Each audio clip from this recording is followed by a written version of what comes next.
earlier I said if the winds in this country are changing, are blowing so rapidly that Hillary is collapsing, that she should reinvent herself as Bernie. I didn't mean that as a slam, and I didn't mean that tongue-in-cheek, and I didn't mean it sarcastically.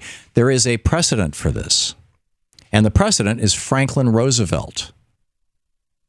FDR, well, arguably you could say LBJ too, although I'm not anywhere near as familiar with the history of LBJ's his time in the Senate as I am with FDR's history. But FDR in 1932 was the governor of one of the most corrupt states in the Union, New York.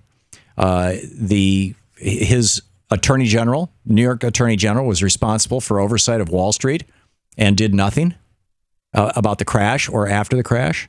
He was on the edge of being indicted for bribery, for appointing a federal judge in exchange for political favors. This is Franklin Roosevelt, our hero.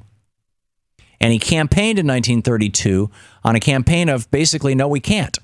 We're going to continue doing what Herbert Hoover is doing. Now, Herbert Hoover at that point was actually starting to open up some of these government programs and, try to push back against the Great Depression. But go back and look at you'll find all this in my book, Crash of 2016. But FDR did not campaign as a progressive. He campaigned as the establishment candidate who can get things done, which is how Hillary's campaigning right now. And look at what happened in March of 1933. I mean, he won the election in November 32.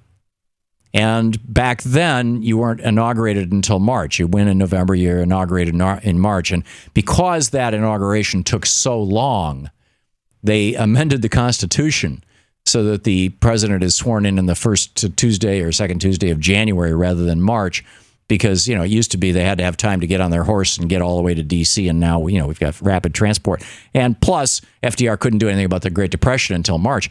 But the week that he was sworn in, every bank in America closed, and everybody lost their money. I mean, it was like the peak of the crisis. And this guy who knew how to use the powers, the levers of power, who was an absolute and consummate insider in the government, Franklin Roosevelt, became Bernie Sanders, basically. Now, he had a lot of help from his wife, Eleanor, and from Frances Perkins, and there's a brilliant book about this called The Woman Who Made the New Deal or Wrote the New Deal, and it's the new biography of Frances Perkins. She was the first female Secretary of Labor. But he flipped. He became who we think of as FDR. He was not that before 1932.